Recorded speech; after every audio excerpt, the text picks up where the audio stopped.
cityscapes, expansive deserts and the bustling water of the Persian Gulf are all part of the DNA that makes the United Arab Emirates one of the world's most contrasting countries. 120 kilometres southwest of Dubai lies the capital city, Abu Dhabi, and the Abu Dhabi International Marine Sports Club, venue for round 3 of the brand new XCAT World Series. XCAT is short for Extreme Catamaran, because there's absolutely nothing that's bog standard about the machines that compete in this high-speed powerboat racing championship. Powered by twin V6 engines, these boats stamp across the water at 120 miles an hour. And with 24 teams from 14 countries, it's the largest fleet of boats in any international powerboating series. Let's take a closer look at these thoroughbred race boats. My name is Gary Ballou, and this is the Pro Marine Doug Wright 32. Tell you a little bit about the boat. 32 feet long, as I've said. It's made out of epoxy, vacuum bagged, oven cured. As you go down the side of the boat, you can see there's various steps in the hull. This aerates the bottom, creates bubbles, less hydrodynamic drag. Back in the back, there's two 280 horsepower Mercury outboards, Speedmaster lower units, Latham steering. In the bottom, you can see that it's a tunnel boat. It's an air entrapment hull.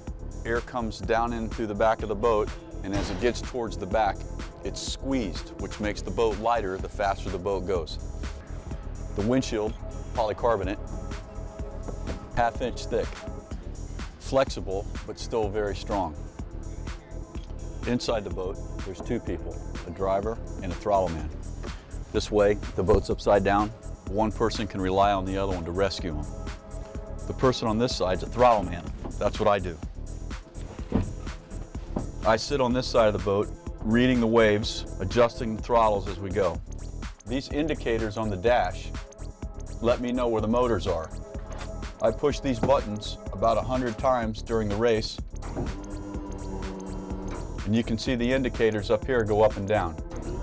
That tells me where my motors are, and that's what I do. I read the water and adjust the trim of the boat, relying on my driver to put the boat in the fastest direction around the course.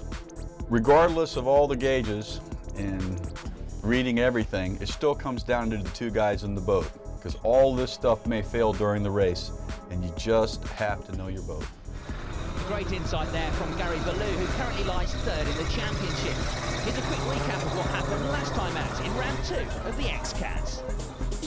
Just as they'd done in the opening race at Dubai, the Qatar 94 team got off to a lightning start, taking the lead. The orange number 10 boat of Italians La Vida Loca also started well, as they ran neck and neck with the black boat of Fazza and the white boat of Dalma Marine. Fazza ran over a buoy, but avoided damage to their boat as Dalma Marine drifted dangerously wide and somersaulted out of the race. Thankfully, the crew were unharmed, but it was a severe blow to the championship leaders. As Qatar extended their lead, La Vida Loca and Fazza enjoyed a close battle for second, until another incident brought out the red flags and bunched the field back together for a restart.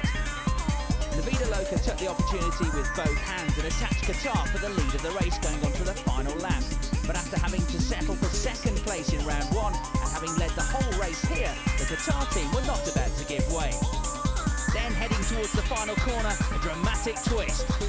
Caught in the wake, the Qatar boat catapulted into the air and crashed out of the race. They were unharmed physically, but mentally it hurt, as they watched La Vida Loca cross the line to take the victory. Fazza and Carpisa Yamamei joined them on the podium, but there was deep disappointment for Qatar, who were eventually classified down in 11th place. I don't know what happened. Only the boats go up quickly. I don't understand everything with accident. And after crashing into the water at 120 miles an hour, the Qatar boat was in serious need of repair. Yes, and the body, the fix, and engine, all to the engine, everything. And scam the race, same before the boat. It had also been a busy few weeks of repair for Italian team Cosa Nostra. Their number 69 boat was the one that caused the mid-race stoppage after it too capsized. All smiles ahead of round 3 though, the boat fully restored. And of course the other boat sustaining damage in round 2 was Dalma Marine after crashing into the harbour wall. Stark contrast to their victorious run in round 1, but they were back for round 3 and still very much in contention for the title.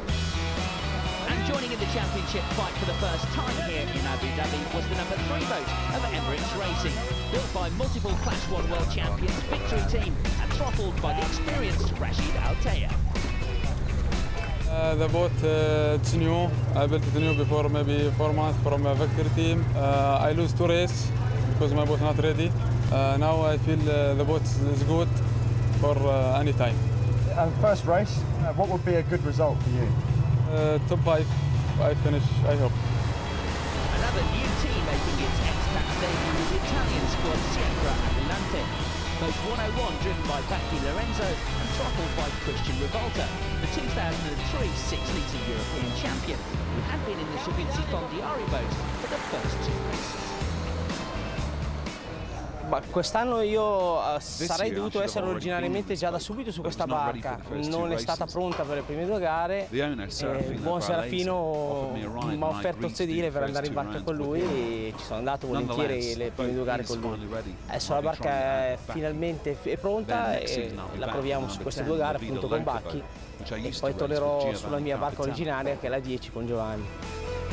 So Sempre Adelante is a new force in XCAT, but they're certainly not running a brand new boat. Questa barca ha vinto il campionato del mondo nel 2005 proprio qui a Dubai con Ahmed Jibara, una barca vecchio stile chiamiamola pure, il design dell'Argentina cambia di pochissimo ogni edizione, però sembra che bisogna dare ragione al disegnatore perché comunque sta aspettando di vincere il 20° titolo del mondo, vuol dire che qualcosa di giusto fa. Another new face in the paddock was that of American offshore racer Ryan Beckley, standing in for regular driver Paul Whittier in the Pro North boat. Actually, Gary and I have been good friends for about 15 years and running a ton of boats together, just never actually racing. And I've tested with Gary. He's been in my boat at home. Gary and I have been in every boat in the class together at some point or another. So I actually throttle my boat at home, but so getting to drive with Gary and learn from him is quite an experience. I'm just happy to be here. After finishing 3rd in round 1, Pro Marine had to settle for 7th in round 2 after aborting their race to come to the aid of Dalma Marine. There was an incident in front of us. We stopped to make sure that the guys were okay. We, put our boat in front of theirs to make sure that they didn't get run over by some other guys. But any one of these guys over here will do that for you because we're all brothers. You would stop for somebody because you know they would stop for you, and it's just more important that everybody can live to race another day. But good sportsmanship aside, Pro Marine were going to have to race hard here to stay in contention for the championship. Well, we're here to win, but there's a lot of fast guys here, and everyone else is here to win as well. But we're shooting for a podium, but there's a lot of new boats here that look pretty fast. Time to take a look at the course for round 3 of the XCAT World Series, and as you can see, it's one which will take the boats around an island just across from the harbour here in Abu Dhabi. After an offshore start, they'll then have to stick to the breakwaters around the island. It's too rough out at sea today. Still a much wider and faster course than we saw in round 2 though, with plenty of opportunity to overtake.